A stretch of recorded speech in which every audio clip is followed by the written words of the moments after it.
So, ladies and gentlemen, welcome to Ring of Fire this week, May 21st. Shorter show this week. Got a lot of literal house cleaning to do and dealing with kids and whatnot. So we beg your indulgence. However, the good news is that Heather Parton, as you may know her, Digby, from the blog Hullabaloo and the writer from Salon.com, is here with us this week. Heather, hope you've been staying safe. I have been reading what you've been writing in Salon and wanted to talk about some of the stuff that you've been writing in regards to Bill Barr. I mean, because we have a situation this week where Donald Trump, sort of this the project for the past week or two has been rolling out Obamagate, and as a strategy to deal with the election. I think it's a bizarre strategy because Donald Trump is not running against Obama. And if he did, he would lose. I mean, I think it's true that Obama was in many ways the catalyst for the movement behind Donald Trump, but he didn't win by very much last time. And he ran against a candidate who had far more liabilities than Barack Obama. But what do you, I mean, I want to dig into the Bill Barr stuff here, but what are they just at a complete loss for how to run against Joe Biden? Well, it sounds like they are. I read a thing this week about how, Trump has been grousing privately that he really wishes he could run against Hillary again. And I'm sure he does. That running against Biden, I guess, isn't nearly as much fun or as satisfying or whatever. I don't know. It seems to me like this is all really just, I don't know if Brad Parscale, the campaign genius behind, Trump's reelection campaign, is with him on this, or whether or not there's just no talking Donald Trump out of it. But he seems to really revenge is really the motivating factor here for Trump, and he wants revenge for the impeachment. He wants revenge for the Russia investigation, and he wants revenge against Obama, who he blames for all of that, and has from the beginning. Remember, he said, they wiretapped me. I mean, that was in the first month or something, where he accused Obama of wiretapping his campaign. So he's held this belief, I think, from the very beginning that Obama sabotaged him and set him up so that his first term would fail. And I think maybe it's not really a strategic decision. I think it's just this is what Trump wants, and Trump just won't, he won't shut up about it. He just demands that they do it. Now, Bill Barr, on the other hand, has an entirely different motivation. I think he's playing a much longer game with this stuff than Trump is, and he's been, ever since the Watergate days, has been trying to push this idea that the Congress needs to be kept in line, that the presidential authority has been usurped in the post-Watergate era. And, a lot of this for him is an actual project that I think he believes in. And I think he also actually believes, at least he seems to actually believe, that Donald Trump was unfairly set up in this, just in the mere fact that he was investigated. The fact that it turned out to be true that the Russian government had been interfering in the election, I think is irrelevant to Barr's belief in that in his mind, that doesn't matter. None of it matters. None of the facts that were unearthed matter. What mattered is that no president should ever be investigated that way. That's simply not done, or at least no Republican president. I'd be interested to see how he would react if it was a Democrat. Right. But so, this is a very, they're pursuing this for their own reasons. And I think in the right-wing fever swamp, Sam, they make money on this stuff. This is the kind of stuff that gets the base going, and they spend money on, they buy hats and buy bumper stickers, and, nothing gets them riled up as much as Obama. I mean, that's really, that gets right to their id. So I think that's part of it, too. Obviously, it's part of it for Trump. He wants to get his people all riled up, and Obama is really a good way to do that. I mean, it seems. I mean, I guess you want to be playing to your own audience now, as opposed to your base now, as opposed to September, right? But if you're the incumbent, I mean, maybe you should have been doing this in January before there was a nominee. Like it certainly doesn't Well, feel like a general election strategy, right? I it sure mean, doesn't. And to the extent that Trump has a strategy here, you really have to wonder why he would be even the slightest bit worried about his base. I mean, that's why I don't think this really is strategic, because there's no reason for that. His base, I mean, he has some issues that are sort of cropping up due to his mishandling of the coronavirus crisis with seniors who don't particularly enjoy the fact that he gets up and says stuff like, well, they were almost dead anyway, you know. I mean, it's like they don't really appreciate that. And, you know, he's certainly, the hemorrhaging of suburban women continues apace. But, I don't think that the Obamagate thing really helps him with that. That's just, I don't really think that that's really something that will appease those particular voters. If anything, for the suburban women, they're probably likely to go the other way with this Obamagate stuff. So, the fact that he feels the need, even emotionally, to secure his base, to go this far, it makes absolutely zero electoral sense. So I don't actually think that he's doing that. I think this is just an emotional thing, and I sure get the sense that Lindsey Graham, for instance, who is now announced, as he's been announcing since, he took over the Judiciary Committee, that he was going to, run a big show trial, big investigation into the Russia thing. He was going to call Biden. He was going to call Hunter Biden, and do all this stuff. And he's been promising that for a long time. It seems as though he's really announcing that he's going to do it now, and it's going to happen in June. So this is definitely an election year or an election cycle sort of gambit to try and gin up this Obamagate thing. And, this is really a mistake, because what Barr is doing, and by Barr, he got up and gave a big, lugubrious statement this week about how he didn't believe that, any president should ever be investigated this way, and we can't allow the process to be hijacked by efforts to drum up criminal investigations of candidates, et cetera, et cetera. By doing that, what he's basically doing is inoculating Trump, or attempting to inoculate Trump from being investigated if he loses the election in the next cycle. He's basically saying the Department of Justice, he's giving the Republicans a way of saying, hey, we didn't investigate Obama, and you can't investigate Trump. Now, I don't happen to believe that they ever had any intention or will have any intention of criminally investigating Donald Trump, unfortunately, at least from the Department of Justice. It just would shock me if they did that. But Lindsey Graham, on the other hand, by doing this big, if he follows through on this and does this big show trial thing, he's opening the door wide open for the Congress to do exactly that the minute they take office, and they damned well better.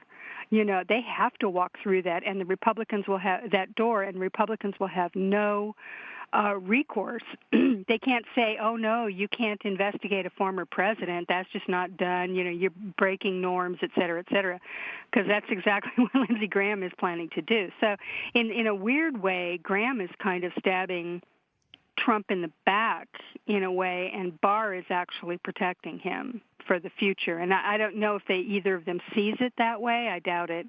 I think Graham's just trying to secure his election. He's looking a little dicey. That's what I was going to say. I mean, if it is the case that Graham is like looking for, to take Donald Trump off the court after, in the event that he loses, could be a twofer, because Graham is definitely, I haven't seen the most recent polls, but it's closer than it should be in South Carolina with, I think the Democrat is Jamie Harrison there. Mm-hmm. So this is, this is it's funny to see Graham,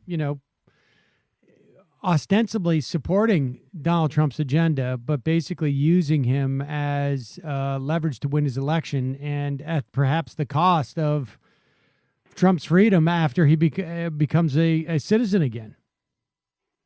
Well, absolutely, and I'm thankful for it. It's the best thing Lindsey Graham's ever done in some ways. Because as far as I'm concerned, whatever he does, this show trial he's putting on, that's going to backfire too. I mean, he's pretty much made it clear that he's not going to call Obama or Biden to testify, or at least he said to Trump, "Be careful what you wish for," and that's right. I mean, I think Obama and Biden, Obama particularly, would be a really good witness. I mean, I think he'd be really good. Oh, my God.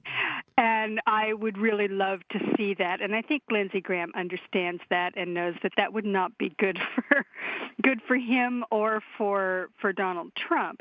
Frankly, I think it would be good for the country. I mean, I would love it. Yeah, let's get this off the table. I mean, Obama is, aside from being, look, you and I have had a lot of policy disagreements with Barack Obama, yeah. but, you don't need to agree with him on policy to realize he's a very charismatic guy, and that he has still a tremendous amount of support amongst the, particularly, those who are just sort of, I don't want to say low information, but he has a lot of support with, folks who haven't dug too deeply into his policy sets. Absolutely. I mean, he's a very charismatic guy, and he was also competent, and there was no drama, there was no scandal, 8 years and no scandal. I mean, there's a lot of reasons to like him as president.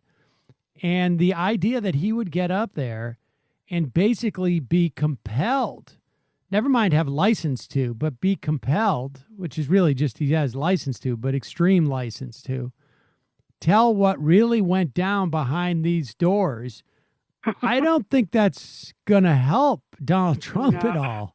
I mean, that would be, I mean, he really, if I had the ability to do one thing, it would be to get Donald Trump to insist that Barack Obama testify. Well, because he wants him to. Yeah. I mean, I would, that would be crazy. Absolutely. It would be crazy. And I think they're going to, I think Graham, if he follows through on this, is going to bring some other people up. I mean, he's going to grill John Brennan. He's going to grill James Comey. There's going to be, and for the life of me, I do not understand. Well, I do understand it because Donald Trump is an egomaniac who's obsessed with vengeance on his enemies. But in reality, from a political standpoint, this is not helpful to him to bring up that whole Russia thing again. Why does he want to revisit that? Why does he think that's good for him? It's ridiculous. In the middle of a pandemic, in the middle of this thing, I mean, I guess he thinks it'll be a distraction, which it will be, but the pandemic's not going to go away just because he's distracting people. He and Lindsey Graham are distracting people with a ridiculous show trial. I mean, I just don't think that this is really going to help him. And, this Durham investigation is going to drop probably around the same time and may feature the same in players. June. I mean, in June. Yeah.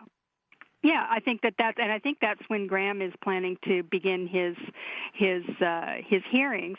And, so this is definitely, it's a strategy to try to get everybody to, pay attention to that instead of what's going on as the pandemic. Undoubtedly, we see big spikes in the numbers, which is probably going to happen since everybody's But is there I mean, yes, there's going to be big spikes, or there might not be, but I mean, yeah, maybe not. Yeah, but is anybody but the wingiest of the right wingers going to tune in to see what Susan Rice says about this? I mean, honestly, don't think so. No, I don't think so either. I mean, I will, but I'm a political junkie. But I think even if people are at home, I don't think they don't care about this at the moment. They just don't. No, It's like, I don't know that they ever it's would really care about it. arcane and difficult to unravel anyway. It's like this, and especially the way that they've ginned it up on the right, it's turned into this really complicated web of who said this and he said that and Mike Flynn and unmasking and all this other bullshit. And nobody really, it's really hard to unravel their weird conspiracy theory about this. And it's always been a complicated story. And I think people know what they know about this, and they already know it. And the people who aren't in that right-wing fever swamp just getting themselves all excited and aroused over this thing, everybody else is going, what?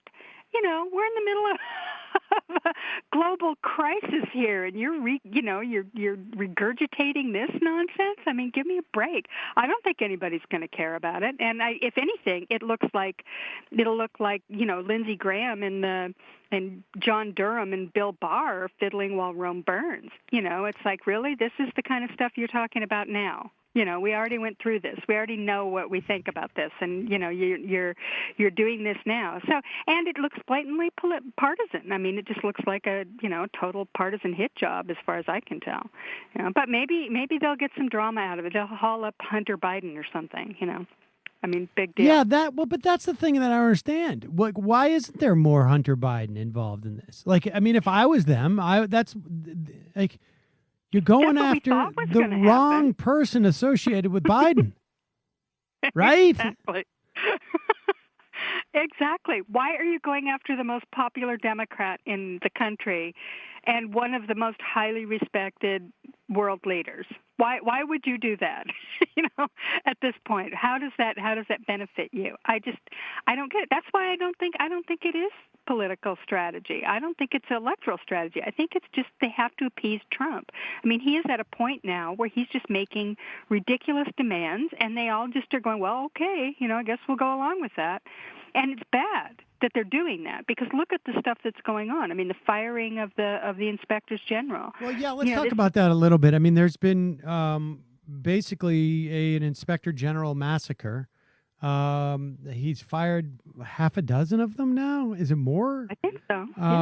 And the latest is the State Department's inspector general.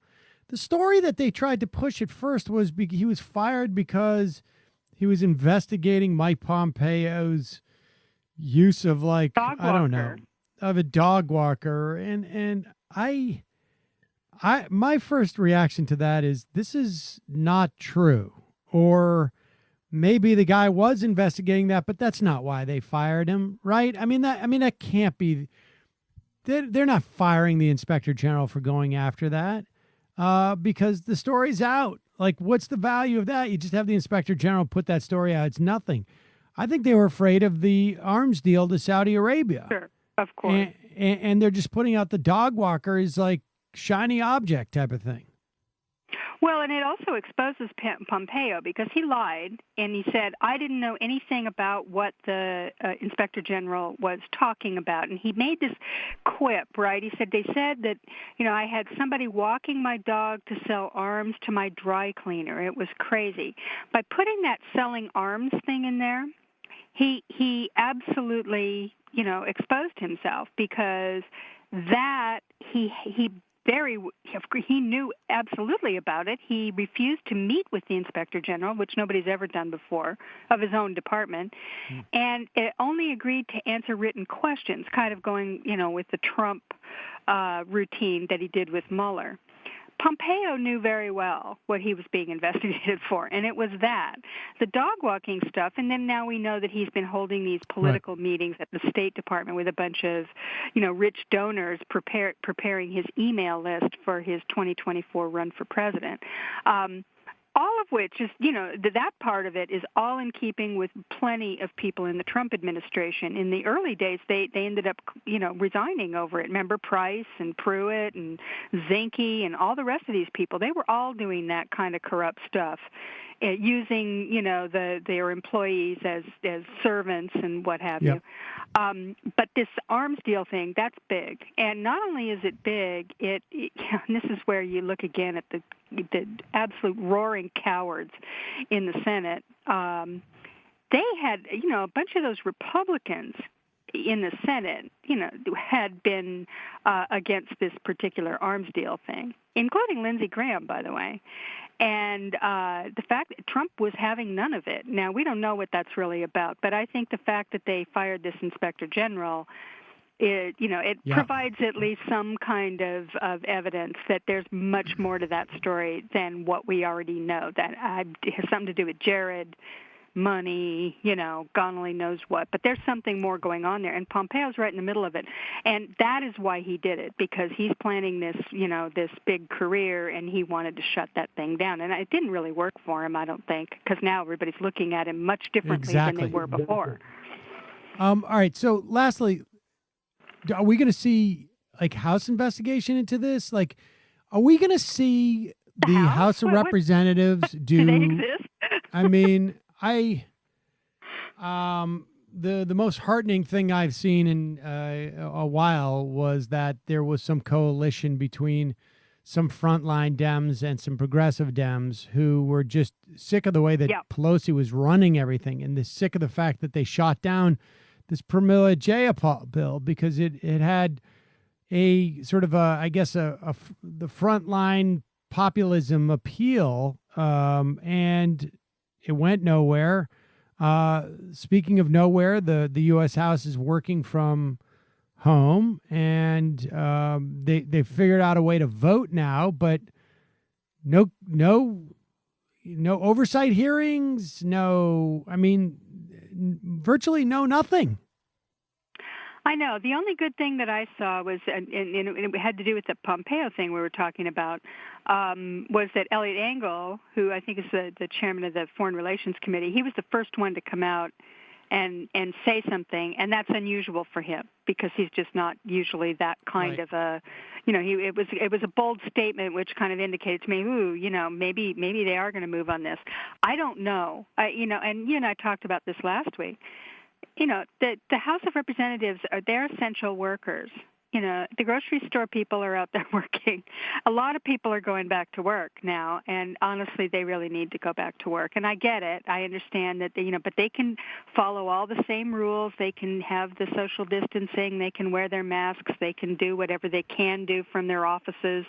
But, the Congress doesn't function the way it should if they're not in the same place. I mean, that's just obvious to me that what these people are off doing is some kind of constituent services, readying their campaigns, doing whatever. But that's certainly not the same thing. And they really, really need to get onto this oversight thing. It's unbelievable. And even forgetting Pompeo, and that should be done, of course. And there will actually even be time to do that after the election. What can't wait is dealing with what's going on with workers in this country right now. Right. And, the healthcare system breaking down and the fact that the CDC is apparently in total chaos.